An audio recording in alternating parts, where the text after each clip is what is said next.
Good evening, good afternoon, good morning. Hello, everyone. Welcome to the stream where yet again we are going to be talking about the Nazis. And we are almost there. So if you guys have been following this stream, the live streams for a while, we are in 1945 where we talk about the Nazis, and we are at the end of the book. So we have finally made it. And tonight I am going to talk about a crime, a war crime that was so unbelievably brutal that even the Nazis were like, yo, that's too much for us, right? So when the Nazis are saying it's too much, you know there's a problem.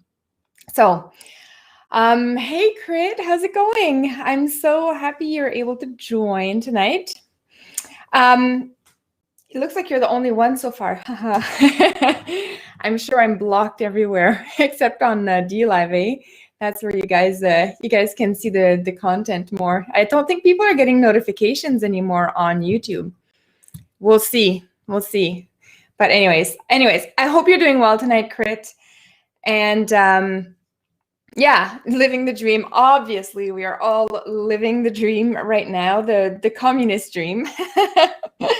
But yeah, it's just some crazy times, isn't it? I don't know what's going on in your neck of the woods, Crit. I know that you guys are going back in lockdown. And I know that a bunch of people out in Nova Scotia now are sharing in the lockdown experience that Toronto or Ontario has had for the last few months. So we've spread the joy of lockdown all the way to Nova Scotia in the past the last week, I think. Nova Scotia got to enjoy the lockdown. So anyways, okay, Sam. Hey, Sam. Sam is saying I haven't been blocked yet. No, I think I have 3 more strikes left before I get kicked off. But yeah. We'll see. But yeah, Crit, we'll have to do a live stream again together. That would be amazing. If you guys know, the only person that I do live streams with is Crit. So if you don't follow him, go check him out. He's in the chat on DLive. But yeah, go check him out on DLive. And he's the only person I do live streams with because I find there's a lot of infighting everywhere, and I just don't want to be part of that. I just want to do my own thing, and I find Crit's the only one that is not seeming to be taking part in all of this drama with the Canadian YouTubers and all that. So just for that reason, and I also like him. He's one of my friends. So, but mostly for the reason that he's not partaking in any of this crazy stuff, I stream with him once in a while. So anyways, Crit is saying that we should do that again, and I totally agree. We should do that. Maybe, Crit, I'll have you on my channel for once, right? I've never done that. So anyways, yeah, Florida wide open, lockdowns happening everywhere else. And it seems that we are going down the opposite path that we should be going. But anyways, tonight, I will not talk too much about the current situation. I will be addressing more of what happened in 1945. So 1945, the year that it all ended, reverse and say it properly, Julie. World War II ended. So with that, big changes to the world. Unfortunately, a lot of places in Europe discovered communism. So they went from Nazis to communists, which is not an improvement by any stretch of the imagination. I don't know which, if you would tell me you have to be under Nazis or commies, I don't know which one I would pick. They're both so depraved and evil that I don't know what I would do. What would you guys do? Okay, guys, if you had to pick, you'd live under Nazis or commies, USSR or Germany under Hitler, which one would you guys pick? I honestly can't say that I'd get killed in either regime. I can tell you that. I would get killed in either regime. So I don't know where you guys would pick to live. You guys probably would end up in a concentration camp or gulag with me, but anyways. Oh, Tamajit, hello. Faye Knox. I don't know where Ford is hiding, but he's not there. You're right, Faye. He's gone. He's probably crying somewhere in a basement, probably going into like some form of shameful depression. Like, and I don't mean that depression is shameful. I'm not trying to negate that. I'm just saying that he should be ashamed of his behavior, and he's probably getting depressed because of that. And he deserves it. Honestly, he doesn't deserve the depression, but he deserves all the shame in the world that he can get. And I really do hope he ends up being a disgraced politician, because that would show that we are able to recognize when our politicians are completely going against us. If we disgrace them after that, then it works. Hi, Heather. To the trees, yeah. Yeah, it's true. The commies, commies and Nazis were both socialists. That's true. We've covered that. So, yeah, Faye, you think Ford is got the jab and he has the, I can't even say this. Oh my God, I was going to say this on YouTube and I know I'm going to get kicked out if I can't say anything about that, Faye. I'm sorry. We're going to have to go and do like exclusive D live streams to get all of this stuff out. And as soon as I can get, all these other channels, like I saw that the Rebel News earlier this week, they were streaming on like all these different new platforms. Like, where the heck are they getting it? Mind you, those guys have a bunch of techie people that work and help them out, and it is their full-time job. So it's a little easier for them to figure this out. We looked tonight, my husband and I, because it's just us running this whole thing, and we both work full-time. So after work, we kind of logged in and tried to figure out how we could try to get Rumble up on here and BitChute and anything else that would offer now live stream, and we can't figure it out. So I don't know, maybe one of you guys know. But Stefan and Davids, so good to see you guys. Yeah, Faye, it's okay. I stopped myself, Faye. You did not get me in trouble.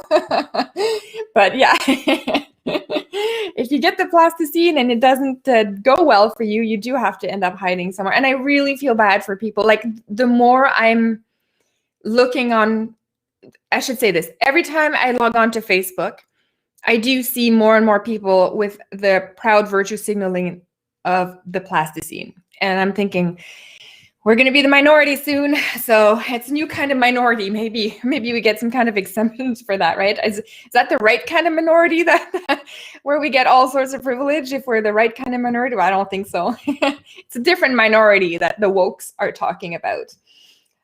Yeah, Trovo. I saw Trovo is one of the options if you go on StreamYards. I don't have any, like, I don't have a presence on Trovo at all, so I'm not, I would live stream on there, I'd get nobody. So that's where it's kind of tough, because you got to gamble on where you're going to get the most people, right? So anyways, yeah, Heather, you're right. I'm going to put this up on the screen. I won't say it. It looks like I'm sharing. Oh my God, have I been sharing that screen the whole time? Oh my God, I'm such a loser. Look at this. I was sharing DuckDuckGo this whole time. You guys are seeing DuckDuckGo. I'm so sorry. I meant to save that for later. I didn't even realize I went live with that. Anyways. Oh God. Okay. Old white guy. Hello. Yeah, Twitch. I could try Twitch, but I don't know. Anyways. Okay. I should say all of this won't matter anymore, because by the time they pass Bill C-10 and whatever further bills are going to come as a side effect of that, we won't be able to stream anywhere, so it won't matter. They'll say that my content is, I'm a Canadian content creator, technically, so therefore I should be, part of this, but the content I produce is not what the Canadian government wants me to say, so therefore I'm done when the C-10, a lot of us are done when the C-10 passes, but anyways. Yeah, Banks thought I had shrunk, yeah, oh my gosh. No, Banks, I am just a loser that can't operate 2 screens at the same time. And the worst part is, during my day job, I actually have 3 screens and I'm monitoring all these complex systems and setting up all sorts of weird, really complex legislative stuff. And then I come on a live stream and 2 screens is what seems to do it to me, where I just lose all my powers and I'm not able to even function. It's just unbelievably stupid. I can't believe it. But anyways. Linda, hello, Linda, KHLMLMSH.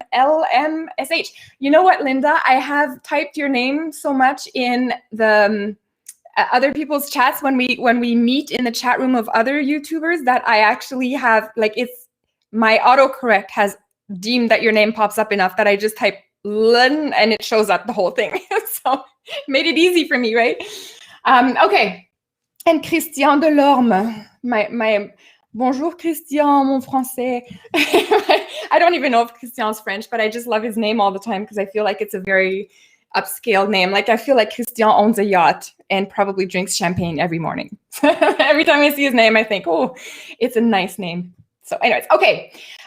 Today, we are reviewing 1945. Now, it's a bit of a two-part today because I'm going to talk about that horrific crimes where the Nazis were like, whoa, dude, like it was committed by Nazis, but the other Nazis were like, yo, guys, like you kind of took it too far. So that's the one thing. And then I'm going to finish covering off our dear friend, Victor, who we've been covering since 1933. We did 1 year every stream. Now we're at 1945. So we've come full circle on this. And I'm going to just conclude how he managed to escape at the end of the war, what he did, what happened to him, and all that stuff. And it's very interesting and nail-biting. So I'm going to try to do justice to his work by sharing that with you tonight. And then I think in the future, I'm going to make like a recap video that I'll just post on all the channels on all the platforms for just all of it, but in like 10 minutes instead of 10 hours. I don't think anybody's going to listen to 10 hours of me talking about the 30s. So, okay. So let's start with that massacre that happened. So 1945, this happened in June. And it was so brutal that okay. Let's just go through it. I'm going to show you. It's in a village called Oradour-sur-Glane. Have you guys heard about that? If I say Oradour-sur-Glane, does anybody know what I'm talking about? See in the chat. I'm going to Google that. There. So it was at the end of the war. Oh, it was in 1944. Oh my gosh, I got the wrong year here. So, okay, let's pretend it's this chat, this whole stream is for 1944, 1945. So 1944.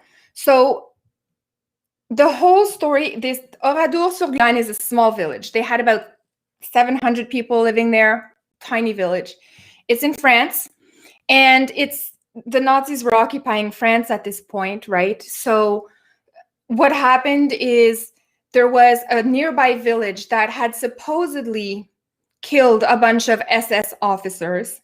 And the Nazis said they issued the command to go to this other village, Oradour-sur-Glane, which was a neighboring village, and say, grab 30 people as hostages, bring them back. We're going to negotiate for the release of some commander that somebody else had taken hostage. So that basically they were trying to do a hostage exchange.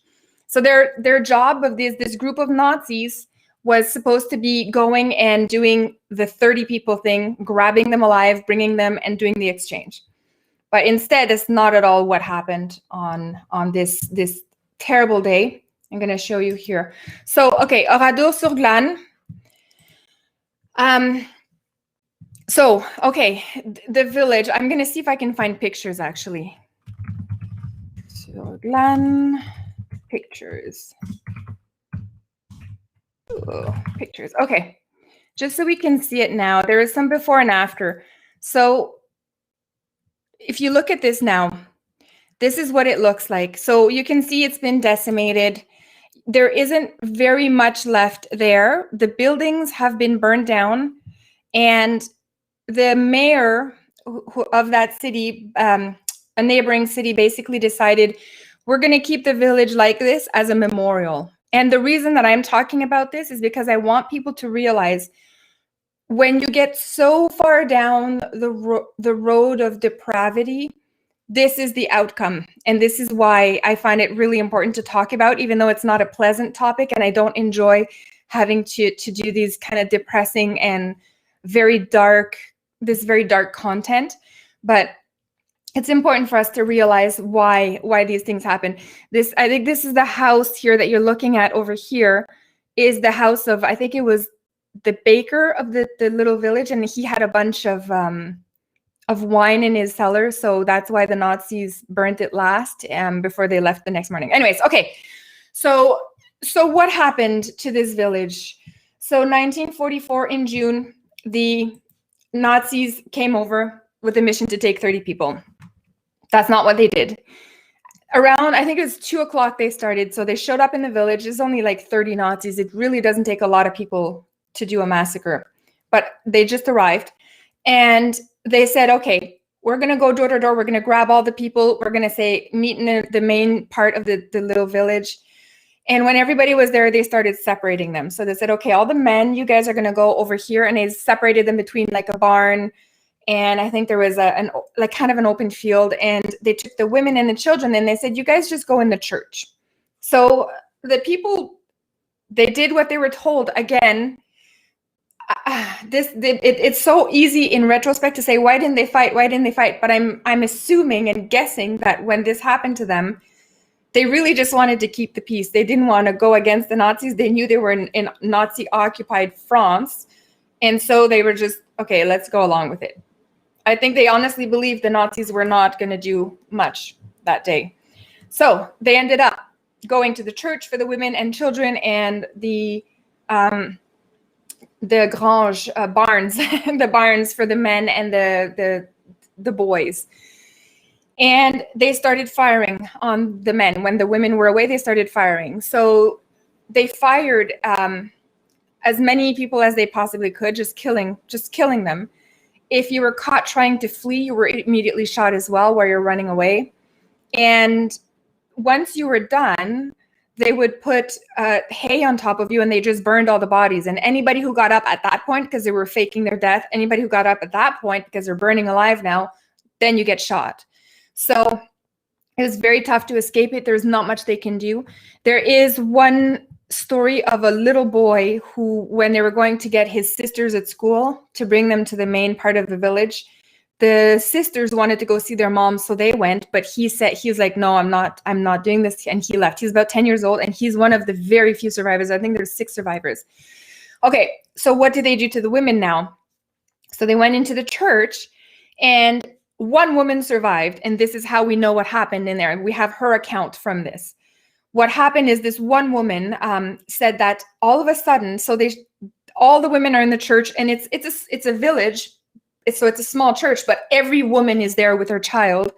So it's very crammed in there. And all of a sudden, a box appears with a weird string out of it. And it turns out it was an explosive device. So they basically exploded the church. And anybody who didn't die from that explosion, who tried to leave the church, was actually shot. They had all the Nazis were waiting outside the church, and they just shot all of the people that were running out. This woman that survived was in a kind of a lucky position, if you can say that luck has anything to do with this. Like, I don't know how the situation is lucky, but it turns out that it kind of was. She managed to hide behind the altar. And because of the detonation, the one window pane in the middle was blown off. So she was able to just escape the church. And another woman came up behind her and gave her her baby through the window. And then the woman jumped herself. So 3 of them tried to escape. The Nazis heard the baby screaming, and they came and they shot all 3. So this woman pretended to be dead. The Nazis didn't do anything at that point to those 3. They just kind of left. So she pretended to be dead, but then she eventually managed to get away. And there was another train coming back into this village from, I don't know where, but the Nazis went on that train. This is after the massacre. And they went on that train, looked at everybody's papers, and decided who's in this village. And they ended up letting the people off, but telling them, just go away. Don't come to this village. Why they would kill all 600 and whatever it was, 43 other people, but decide that this handful of people coming in from a train were okay. I don't know what goes on in the Nazi mind to decide we're going to kill these people, but not these people. I have no idea. Right after the massacre as well, there was a bunch of cyclists that were kind of passing through. They were all taken and shot as well. So, and the depravity and the violence of this was so insane that even the other Nazis, so not the Nazis that carried out this massacre, but the ones who heard about it, even they were like, oh my God, like that was way too far. What was wrong with you people? Why did you go and do this? So horrific in nature. But this just goes to show you what happens when people are given power over other groups of people, and they can essentially decide to do whatever they want. And it's not just the Nazis. I mean, I know I've been focusing on them for the purpose of this book. So it's not just the Nazis, but every kind of depraved regime has scenarios like this. So the Chinese have, like, everybody. I'm not trying to put blame on people. Humanity as a whole has a problem with this kind of thing. And it seems to happen when these powers shift, and the powers who are in the hands of certain people give the authority to everybody to discriminate against a class of people. The USA did it when it was the slaves, right? So there was massacres of slaves like that too. And in the USA, there's tons, like, history is littered with these horrific crimes against humanity that people are doing. But it's always when the people seem to have some kind of a government-sponsored power, and they're allowed to do it. I'd rather get killed by the mafia, to be honest, than get killed by a government somewhere.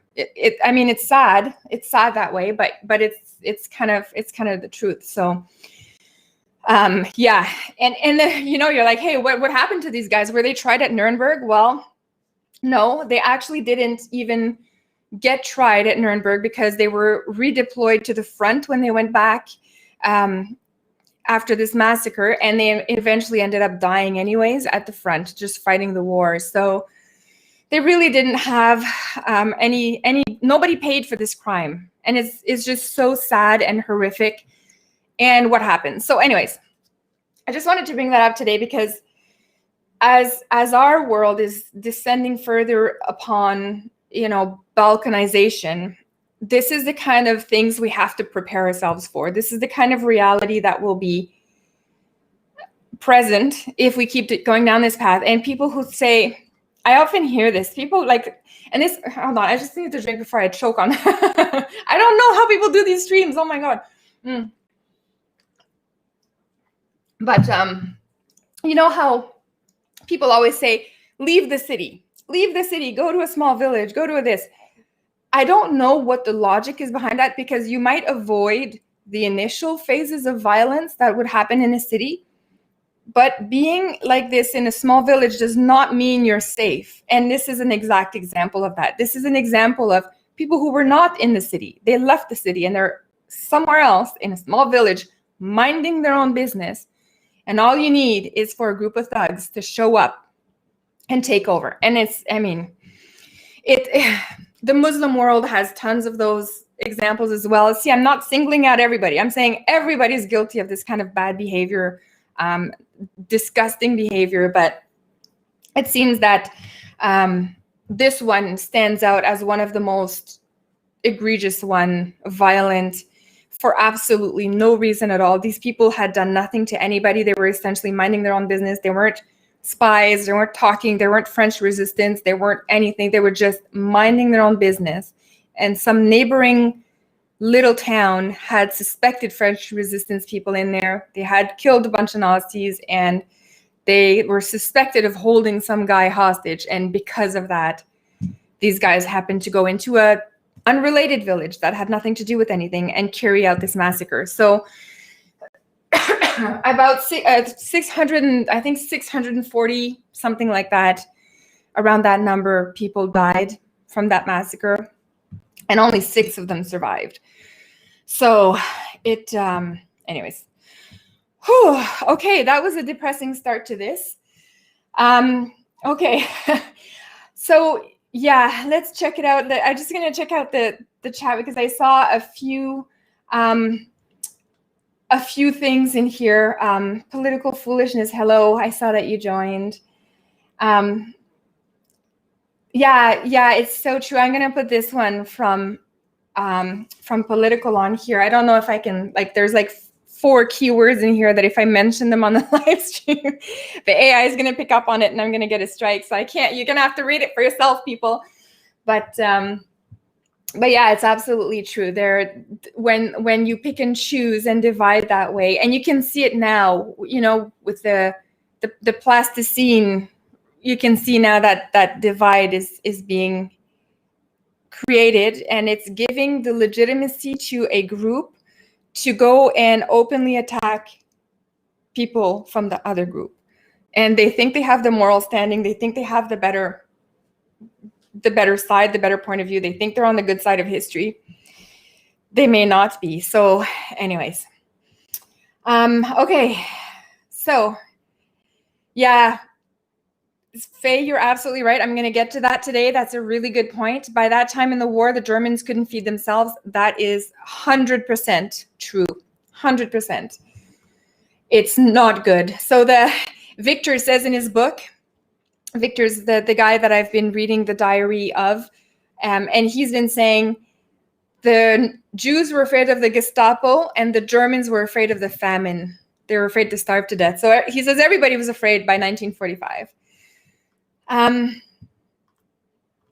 Oh, thanks, old white guy. Yes.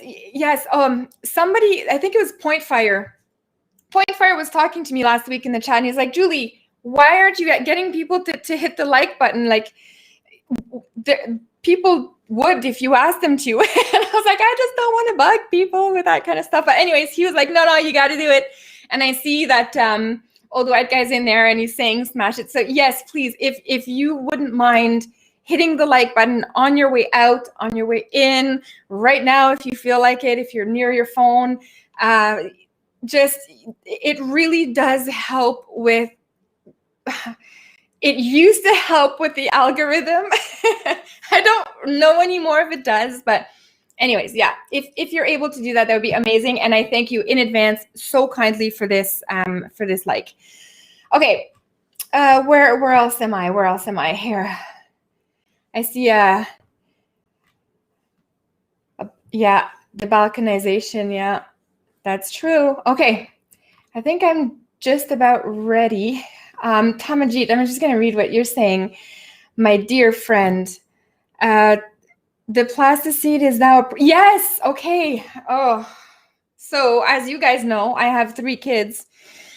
2 of them are now in that category. And my biggest fear is that come September, they're going to say, if you want to go back to school, you must have the plasticine. That really worries me. So yeah, I see a lot of you are hitting the like button. Thank you, guys. Old guy says it helps a lot to hit the like button. But yeah, so I don't know. And with more and more people now on the on Facebook and that showing people that they've got the plasticine, it's going to make, the people who are kind of on the questioning side, they're like, I don't know. Seeing more and more of this virtue signaling might actually push them towards getting it without research or anything like that. So anyways, I'm not here to give medical advice, okay? Okay, YouTube, I'm not doing it. So yeah. Okay, so let's get back into 1945. Okay, just before I get into this, I want to show you which book it's from because people are always asking me what the book is. So it is this one, and I don't even know if it's the right way, but yeah. I Will Bear Witness, Victor Klemperer. So he's a professor. He fought for the First World War on the German side, ended up getting persecuted by the Nazis starting in the 30s. And we've been covering all of his years in the Nazi world back in the 30s and 40s. And we are now on 1945, which is the last year of the book. And there's a lot of things that come out in that year, and it gets really crazy. It's absolute crazy madness. So we are going to do... we are the outcast, Trent. And Trent, hello.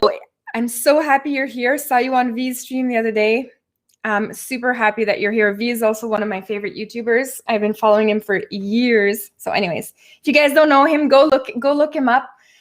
He's a Romanian guy, and he's like staunchly anti-communist because he lived in the communist Romania, and he's like, no, you guys can't do that, the communist things. And he often does videos about that, but he also does a lot of fun stuff. He's really funny. His name is V.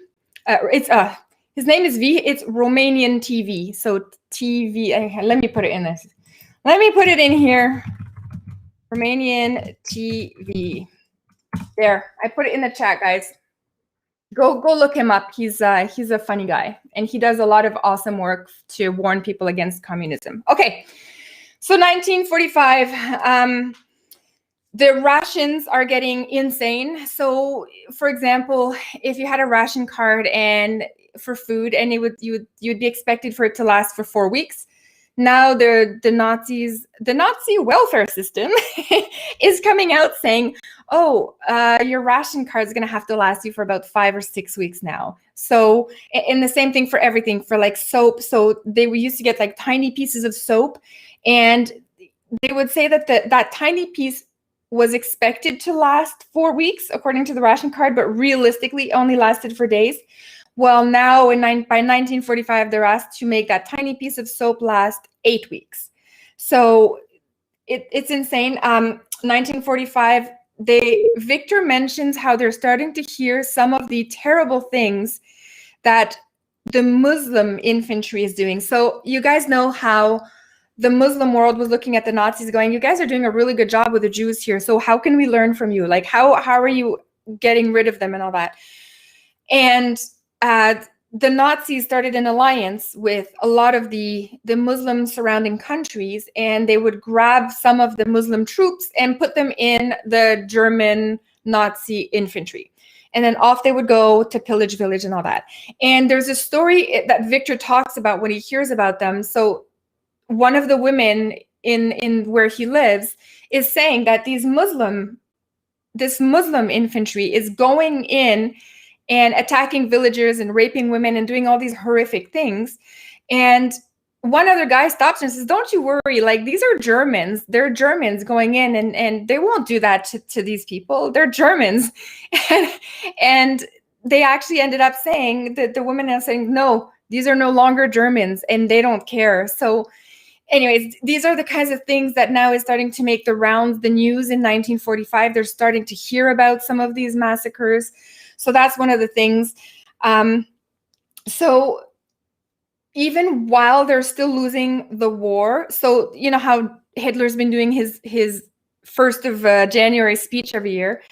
In 1945, Hitler got up there and literally said, we're going to do a German miracle. So there's still the propaganda machine, even though the war effort is obviously being lost.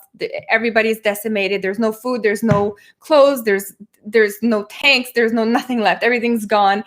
And there is Hitler with his propaganda going, you know what, guys, it's okay. It's the German miracle. Don't worry. We're going to make this work. So, and what's astounding to me is even despite all of these circumstances where it's a worldwide understanding at this point that the Nazis are losing the war, and they're going to lose very soon. But the Nazis are still putting restriction on Jews at that point, 1945. They're still going after the Jews and putting more and more restrictions, like legislatively. So at this point, I don't even know if the Jews have anything left. The ones that are left kind of roaming in Germany, the ones that are not in concentration camps. The air raids where he is, so he's in a small city called Dresden, and the air raids are so frequent that at this point, almost everybody ignores them because they've happened so often in the past. Everybody goes to the cellar, nothing happens. You go back up. 2 hours later, another air raid siren. You go back down, nothing happens. So they've been doing this since about 1942. So this is like 3 years of them going and nothing happens. So by 1945, they're like, okay, whatever. And they keep hearing rumors that the Russians are advancing and are soon going to be in Dresden. So even Victor's like, I don't know what's better, like under Nazis or under the Russians, because he has already identified that the communist regime isn't going to work. And he is staunchly against it as well. And he calls the Nazis communists. So anyways, okay. So they can't keep the masses in line with the tyranny alone anymore and the propaganda. So it takes their propaganda all the time. So initially, when regimes take over, the fear, the tyranny, that's enough to get you through the first phases. But then after that, you got to keep the propaganda going, or else people are just going to start rebelling. So this is what he says, and he's talking about how it's just completely incessant and all the time and completely defies reality, but that doesn't seem to matter to the Nazis. One of the things that he mentions is that one of the guiding principles of the German people at this point, so in January 1945, is they often say, well, at least I have a piece of cake. So I don't know if you guys know the German tradition of cake, but around 4 o'clock in Germany and in Austria, every day they have cake and coffee every day. I know that because when I was a nanny in Austria for a year, and I remember every day at 4 o'clock, it was cake and coffee. So, and I was like, what is this? And they're like, it's a German tradition. So I didn't mind it. I love cake and coffee. So it's totally awesome. So when they were able to get a piece of cake during the wartime, that's where that whole expression came out of. And it became, by the end of the war, a full-on guiding principle because they had nothing left. So when they were able to get a small, tiny piece of cake with coffee, they used to say, well, at least I've had a piece of cake. And I'm sure that solidified the appreciation for the cake in the afternoon that the Germans still enjoy today. Yeah, like British tea. Yeah, exactly. So yeah, the Google is still, yeah, see, I'm not deleting comments. Yeah, I'm sure they are. If you say any words that they don't like, they'll prevent you from even posting your comment, but they won't tell you. That's what old white guy is talking about. Okay. Hey, Hilton, NT Alexander. Okay, so, okay. The one of the running jokes, and I did a meme last time we talked about this, but one of a 1944 meme, one of the jokes now is that they keep talking about how they love terrible bad weather. So right now it's January, so there's tons of snow and it's super cold, and they're like, they love it because it helps the Russians who are used to fighting in this. And so anyway, so one of they keep talking about how the bad weather is just a blessing to them. Okay. In February, the Gestapo visits Victor again, and the Gestapo is actually turning polite towards him. So they know he's a Jewish person because he's living in a Jew house. So they know he's either a Jewish or a mixed marriage or a mixed race. So they keep talking about how the Russians are coming soon. The Russians are coming soon. And the Gestapo actually tells Victor, he shakes his hand, treats him very humanly, which is completely against anything that Victor's seen so far from the Gestapo. And the Gestapo police officer actually says to him, things will actually change soon. So meaning it's going to get better for you. So anyways, it's the change in the air is huge by this time because the war effort is so decimated and the morale is down. There's no food. There's barely any water. It's really tough for everybody. So they're very disillusioned at this point, and they just keep talking about it's inevitable they're going to lose the war despite the propaganda. And that's kind of like, that's the difference between the propaganda we face today and the propaganda from the Nazi era and the propaganda from the communist era. So like I would say from the 40s to the 60s and 70s, everybody knew it was propaganda. That's the difference. Everybody. So you were in Romania, you were in Slovakia, any of the USSR communist states, and you'd see Pravda come out and you're like, all right, yeah, like I know I'm being told this. I know it's propaganda. I understand. And the same for the Nazis by the end. They knew everything that the Nazis were shoving down their throats was actually propaganda. What scares me is today that same amount of propaganda is like being shoved down our throats, but we don't even know that it's propaganda. At least the people before us in these communist countries knew. We don't seem to know. And that's I think that alone, see, this is when I talk out loud, I figure out stuff. That alone is, I think, what scares me the most out of all of this that's happening with the whole COVID ski and the whole plasticine, is the fact that the propaganda is undetected by most people. Anyways, okay. I said I wasn't going to talk about COVID ski today. Can't help myself. Okay, the restrictions on the Jews in 1945, it becomes so crazy. It's like you can't talk to another Jew in group. So a group is 2 people for the Nazis. So you can't be 2 Jewish people talking. And if you're a Jewish person, you're not allowed to express a joyful expression. You can't be happy. So, or you can't be smirking or anything like that, because that's an automatic death sentence. This is insane. They're regulating people's facial expressions. We're next on that route, by the way. That's coming soon for us. You won't be able to express yourself. Part of the mask actually removes your expression anyways, so they don't need to push a law on us. They just say, put on a mask. You can't express yourself. So, okay. The advancing of the Russian troops that they keep hearing about is really scaring the remaining Jews, because they think at this point, okay, the Gestapo is just going to come and just shoot us on the spot. There's no point, like they're not going to keep us around at this point. They're just going to come and shoot us on the spot. So that's kind of one of the fears that they constantly live with. It used to be just the fear of the Gestapo coming in doing a house search, or the fear of the Gestapo coming in and rounding them up for the train. But now it's actually become, they just actually think the Gestapo is going to come kill them. So that's one of the really worrisome sides of the Russian troops advancing. And like I was saying before, the Jews are always afraid of the Gestapo, and I say that laughing. I don't find this funny, and I really hope you guys don't misconstrue my nervous laughter, uncomfortable laughter by like actually making fun of this. I just don't.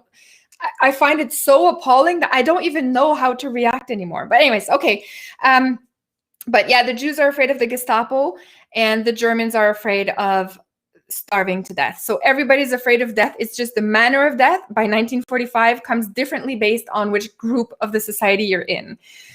And by February 9th, they have reports that the Russians are advancing to Dresden soon.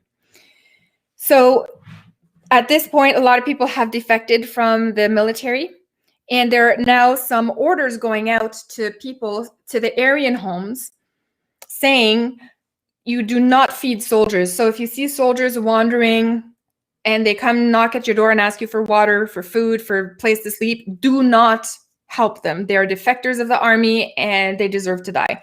So there's actually bulletins being issued to the families saying, make sure you don't do that.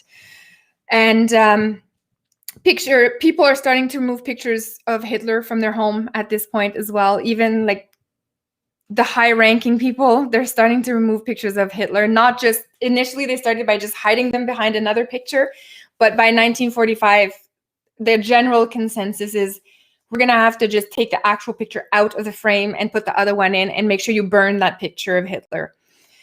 And people are burning all sorts of stuff to just erase the history because they know what's coming. And by February 13th, and I'm getting there, guys. I know it's painful. Sorry, I'm not the greatest storyteller, but February 14th is the really big day in his life, and we're almost there. February 13th, he gets told that he has to now go and grab 13 letters and deliver them to people's homes. Now, what are these letters? These are letters that are saying, you must go to the train station tomorrow morning at 9 a.m., bring 1 suitcase, fill it with 4 days worth of food, and acknowledge that you've read this letter and sign it. And so Victor's job at this point is he had to go and deliver these 13 letters to the 13 people that were going to be summoned to go to the concentration camp the next day.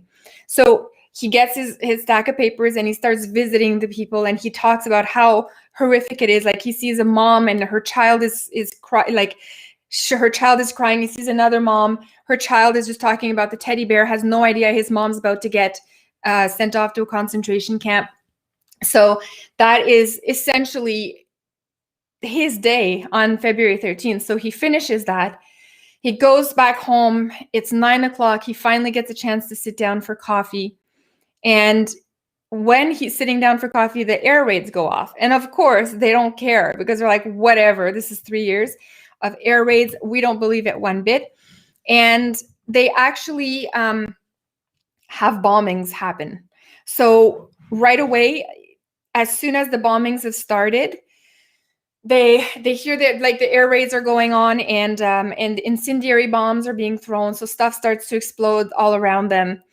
And eventually it stops, and they decide they're going to go back up to bed at this point. So they go back to their bed. He talks about his wife, Ava, has to like push all of the glass off of the covers so she can lay down in bed. And anyway, the fire was so bright outside that it looked like it was daytime, even though it's just 9-10 p.m. They fall asleep for a little bit, but then they're woken up again at midnight by another air raid. Now, at this point, the sirens, the mechanical sirens they're broken by the first wave of air raids. So there's people with mechanical sirens going around the streets, running in the streets, and mechanically pumping them so that they can issue the warning, the siren warning that more air raids are coming, and get people down into the cellars. That was the practice. You go down into a cellar. So they hear this, and they weren't sure at first what was happening. And they eventually grabbed a few things, a backpack. Victor packed his diary in the backpack, and what was left of it, right? And they had a few things. Eva had a little suitcase, and they eventually go, and as they're making their way at midnight to go to the cellar, another air raid happens. Bombs are dropping everywhere, and they get separated. So he ended up like face planting against the wall somewhere. Ava just disappears at that point, and he has no idea where she is. He spends a bit of time looking for her. Another guy grabs him, brings him down to a cellar somewhere. So now he is officially separated from Eva.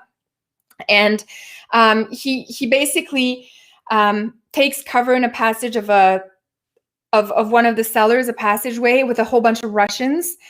And so there was a bunch of like Russian prisoner of war in his town at that time. So anyways, so that's how that's how he ends up with these guys. Whole bunch of fire around him.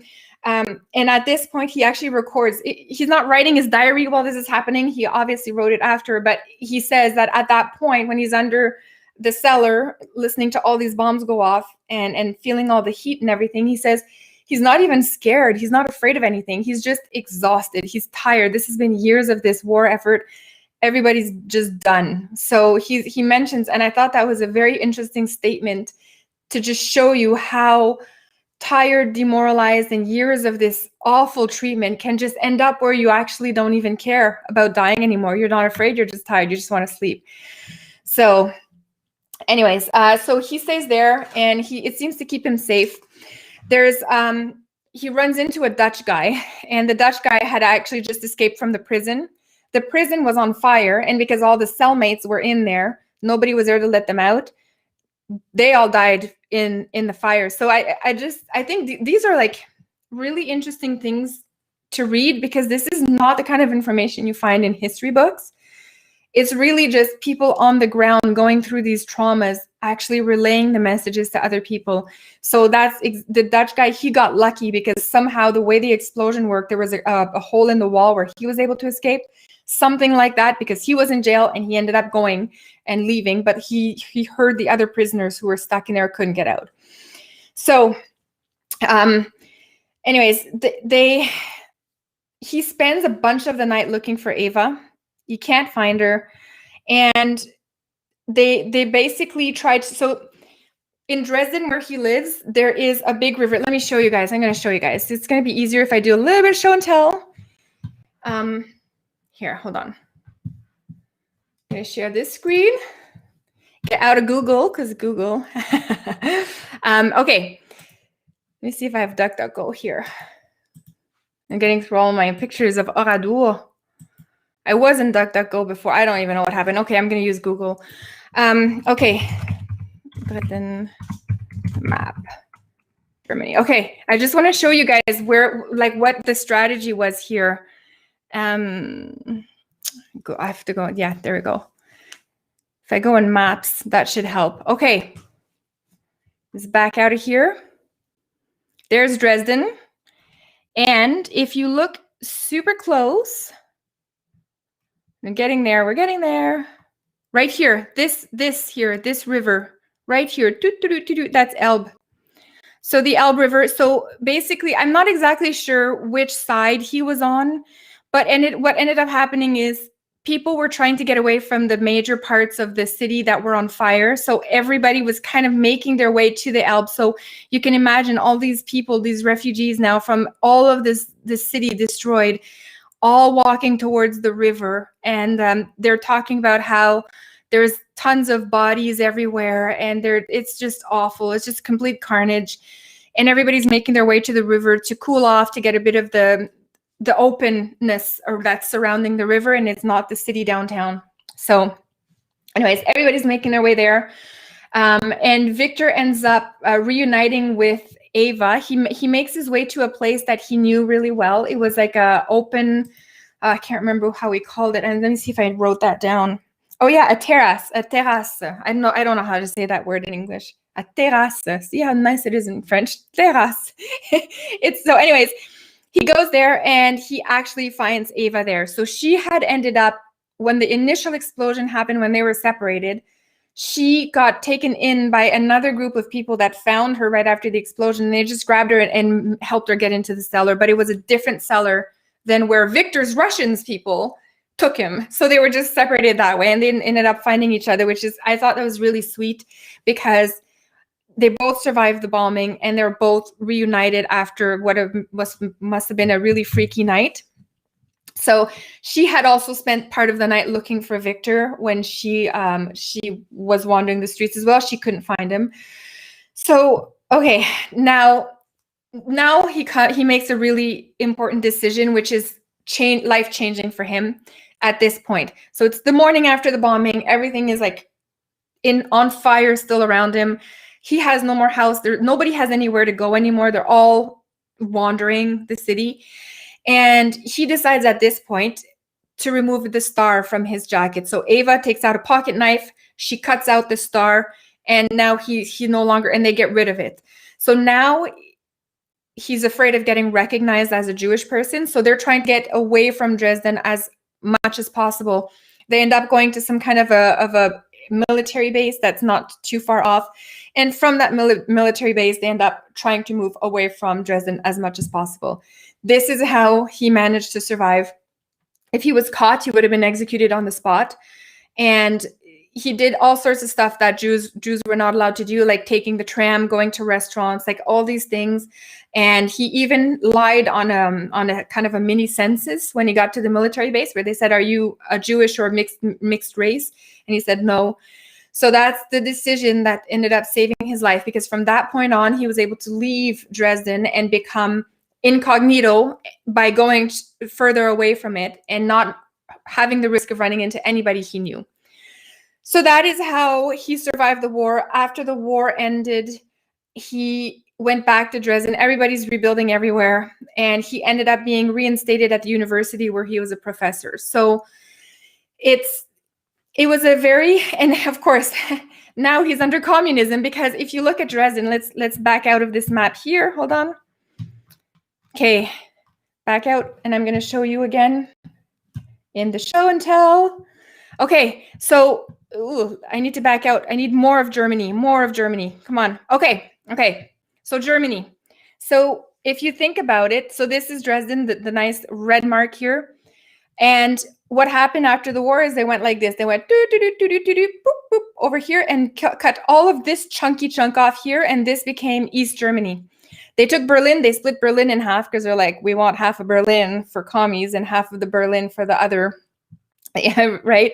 The other victors. So Berlin was split in half, but it was technically in the actual communist part of Germany. So all of this chunk here. So he went from Nazism to communism. And it's like, this is the same thing that happened to Poland. It's the same thing that happened to all of these, like Czechia, Slovakia, Hungary, Austria kicked out. They didn't go commie, but all of these guys did. And And then, of course, this over here is all of the USSR, the ex-USSR, right? All of this here. So all of these were USSR. There were Soviet states in the end.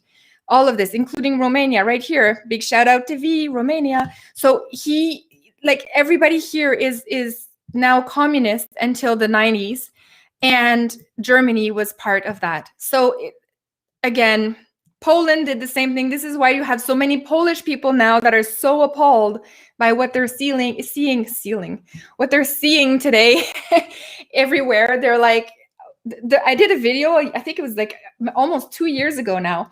And I remember saying in that video, I was like, you got to listen to the Polish people, man, because they know it. They recognize any kind of dictatorial, tyrannical regime, because they have been through it in the last century. They went from the Nazis to the commies. So now these people, like, they're not messing around anymore. They're like, hell no, we don't want any of that stuff anymore. So lots of our immigrants to Canada are actually from ex-communist states, and they are doing a really good job trying to alert us of what's happening. They're seeing this, they're recognizing this is kind of like their homeland that they fled. This is kind of like the same attitude. These are the same rules being put in place. This is the same ascension towards the dictatorship that we went through, that I heard my grandma talk about. And Poland, yeah, it's just horrible everything that's happening. Poland was home of the concentration camp under the Nazis.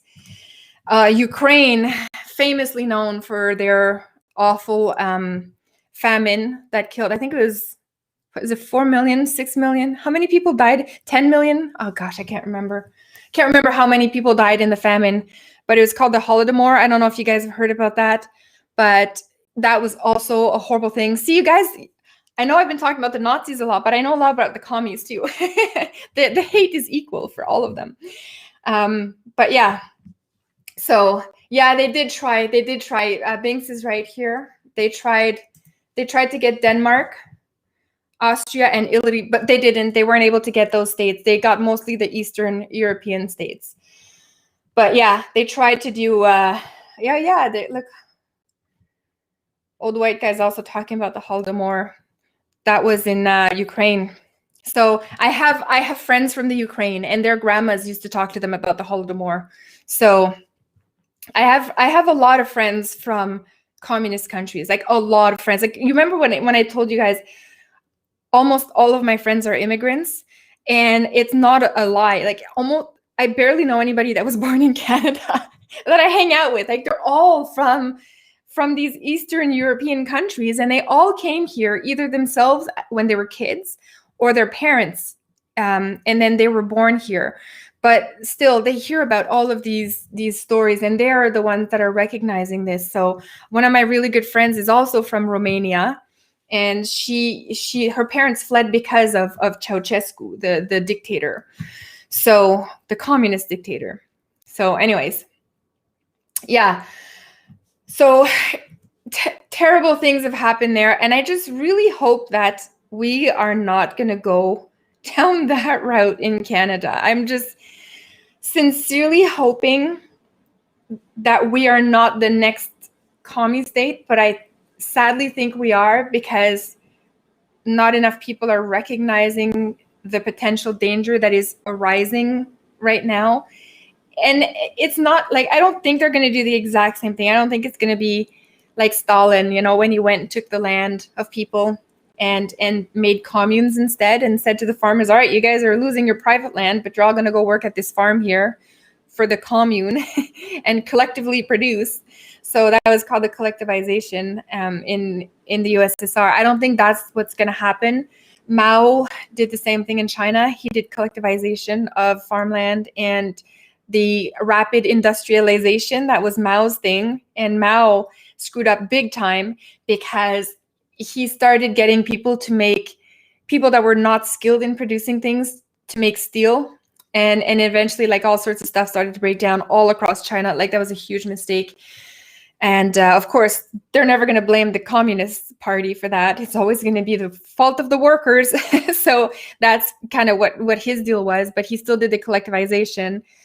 And Vietnam and all those Asian countries tried the same thing. Cambodia, they all tried that same kind of collectivization. Canada, I don't think they're going to do that. I don't think they're going to take away your ownership and collectivize things, because I think they're worried too many people will revolt if that happens.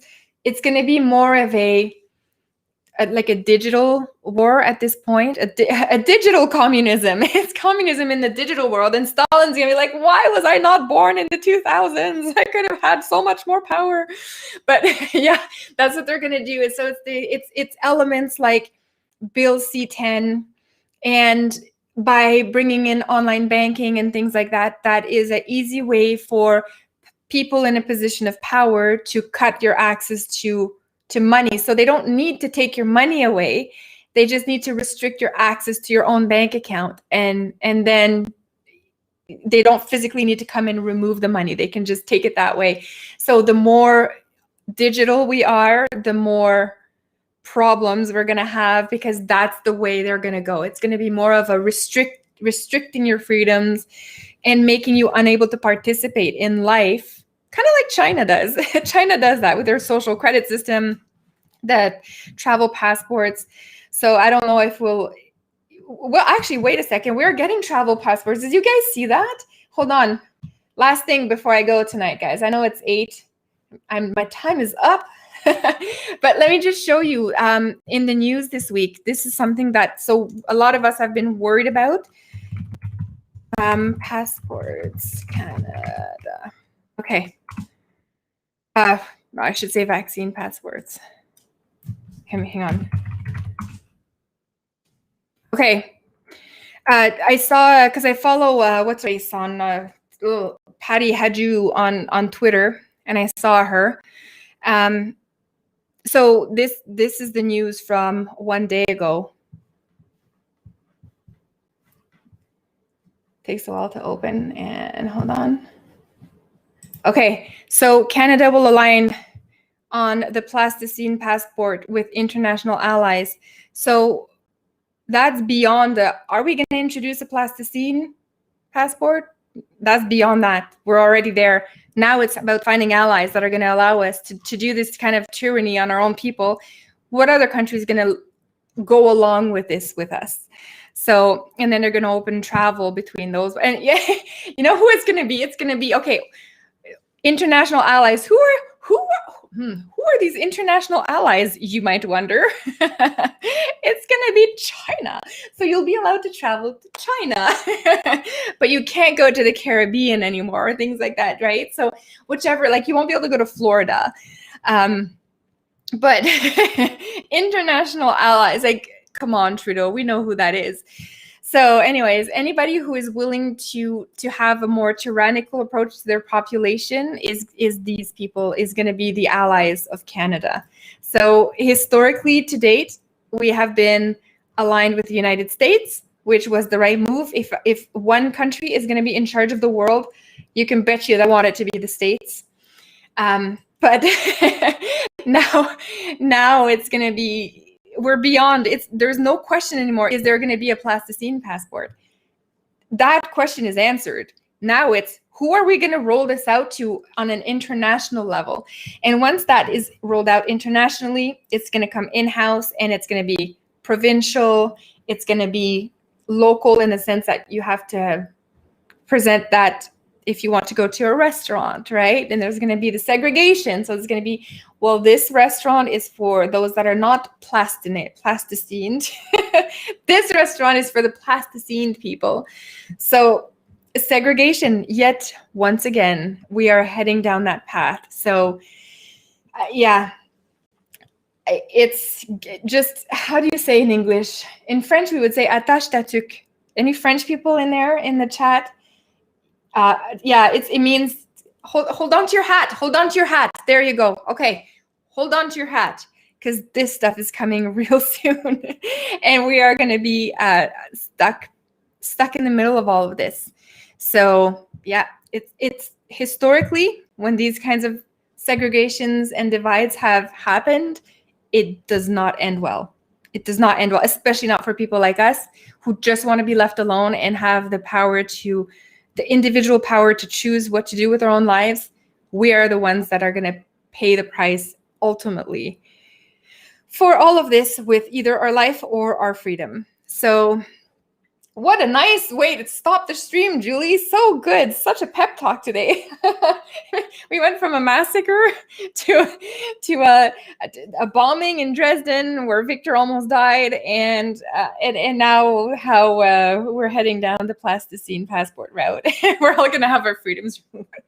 Oh, I'm gonna have to do streams on like my vegetable garden or something. So just to lift the spirit a little bit, because I feel like this is always so depressing. So anyways, Sam, you're right. This is just gonna share with you guys. You guys are saying such good comments today in the chat. Like, I always love reading the chats, but I'm just catching them, and you guys are doing such a good job in the chat today because you're bringing up some really solid good points. Stalin and Mao both killed more than of their citizens than Hitler, so it took them longer. Yeah, Hitler accomplishes carnage, yeah, in less. That's 100%. So yeah, Mao and Stalin are, yeah, some of the worst mass murderers out there. And they had a lot more time, eh? Stalin started in the 30s and he went all the way to, what was it, 1954? So he had a good 20 years. And I don't even remember Mao, how long he had. But yeah, Mao did awful things to the Chinese people as well. Hitler was a little different. Still communist flair, but a little bit different. He attacked a specific group of people based on race, which he declared to be a race. They weren't a race before. The Jewish people were just a religious group before. They became a race under the Nazis. And yeah, Hitler managed to do a lot of damage in a short period of time. He killed all sorts of people, not just the Jews. Yeah, Mao, 60 million, the old white guy. Yeah, Hitler killed. He killed the Jews. He killed the disabled. He killed the gypsies. He killed the dissidents. He killed so many different people. The only people he didn't kill, he killed even German soldiers who came back from the war with like a missing arm, like deformed or injured. He killed them because he didn't want the general population of Germany to see the effect of the war, because he needed his propaganda machine to keep going. So Hitler killed patriotic Germans who served his own war effort. They return home injured, and the thanks they get from Hitler is that they're killed by their doctor because Hitler doesn't want the word getting out that they're crippled after the war, right? So Hitler did all sorts of crazy stuff, and not just him, all of his henchmen, all of his people, and it was endorsed by the majority of the German people, which is scary in itself. A lot of people were okay with it, and seems to me like if this kind of crisis or tragedy would show up again, my assumption is that most of Canadians are going to go along with it as well. If this were to happen in Canada and the Canadian government of 2027 says these non-plasticine people are the enemy, they refuse to take your health seriously, we're going to have to deal with them, I have a feeling that most of Canadians would be actually okay with that. And if there were concentration camps or some kind of way to kill all the non-plasticine people, that's probably what they could do. It's very, very possible we do go down that path, and we need to be very alert. This is why a lot of people are trying to warn us about the dangers of these situations escalating.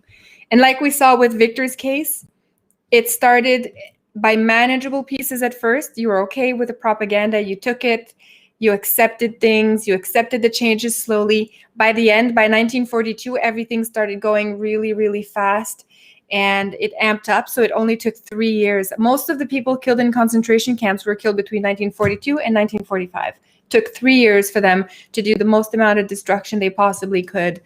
And yeah, people were seemingly okay with all of this. We know from Victor's account, he knew in 1943 what was happening in the concentration camps. He knew.